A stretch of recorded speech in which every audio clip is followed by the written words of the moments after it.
What people expect from genres does differ from each genre, as you might expect. Like I mentioned earlier, you wouldn't exactly go see an action film and expect to see a spandex-laden pretty boy singing his heartfelt feelings to his unrequited love over a balcony of roses in the hearts of kittens now, would you?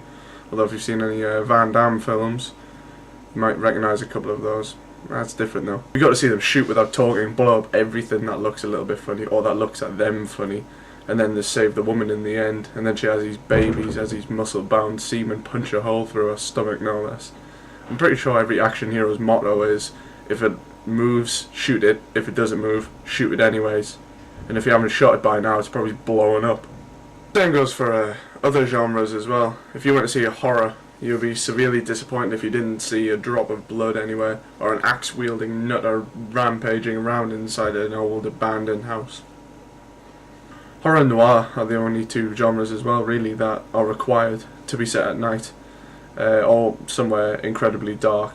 I mean, the sun seems to be their worst enemy, which will make all the vampires out there happy. But imagine if you saw Blade Runner and it was set on a beach in the Bahamas, or if you paid good money to go see a horror film and it was about a bunch of vampires having a jolly good picnic.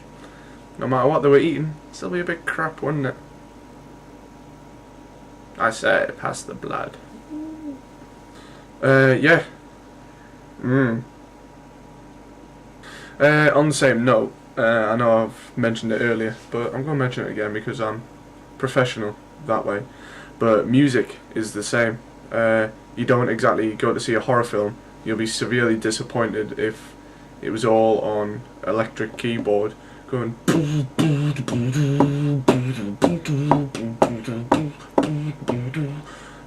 If it's some sort of like epic stabbing chase scene, unless it's set in a rave, you might be able to get away with it, but it still wouldn't have the same effect when the girl is running through the woods. Don't know why she keeps on choosing to run through the woods or the graveyard. Personally, I'll just take a taxi. Safer that way. In theory. But when she's trying to run away, you just big orchestral music going. Or if she's sneaking around the house and you know that somebody's stalking her, you do get that. And then obviously what tends to happen is they think the person's behind the door, they go to open the door and nothing's there. Oh, safety. And then she turns around and that's basically what happens.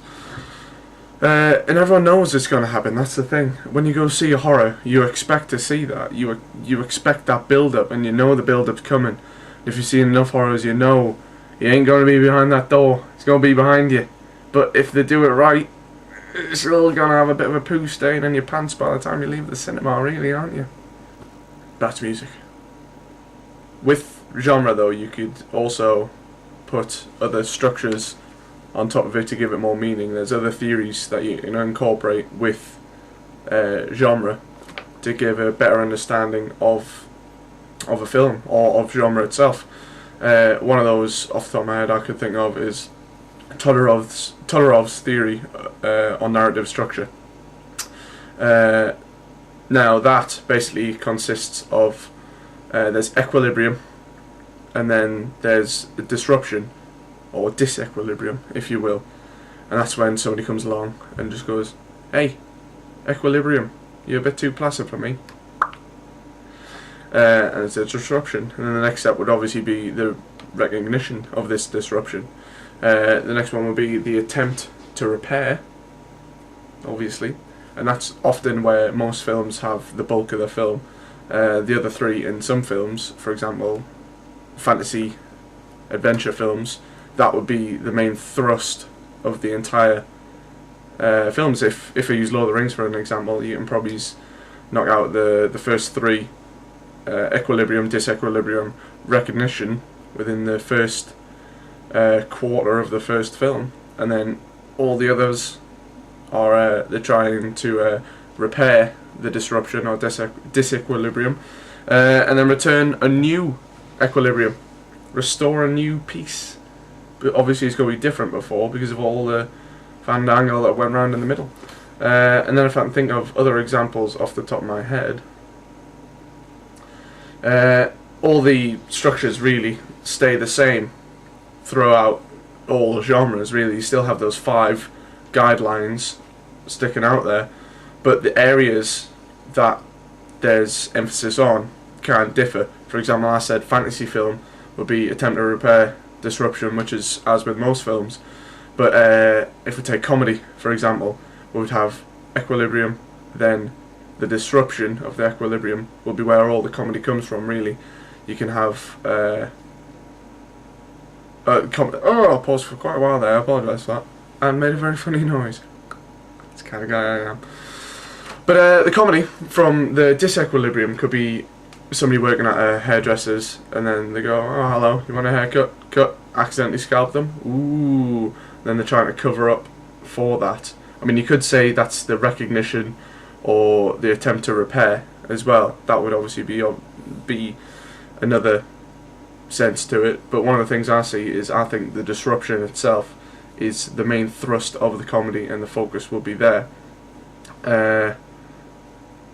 Action films focus mainly on the attempt to repair the disruption or disequilibrium, really. Find out the bad guys come, blowing up the building, stole the heroin, and then they go, oh look, he came and he nicked her. Oh, things are going kablamo in front of us. Oh, hey, tell you what, get this muscly fella in. He'll kick the crap out of him. Shoot some knives that blow up on contact. That'll learn the bad guy. And then we'll have like an hour of nice and fun. Whereas drama would focus mainly on the recognition of the disequilibrium. So, you know, we would have bloke walking around in high heels, and then all of a sudden he goes la la la la, heel snaps, then he starts hobbling along, and then he stops and he goes, wait a minute, my heel snapped. My heel! And then we would have a lot of focus on the recognition of the disruption, because, you know, drama queens are like. So you can see how that falls into things.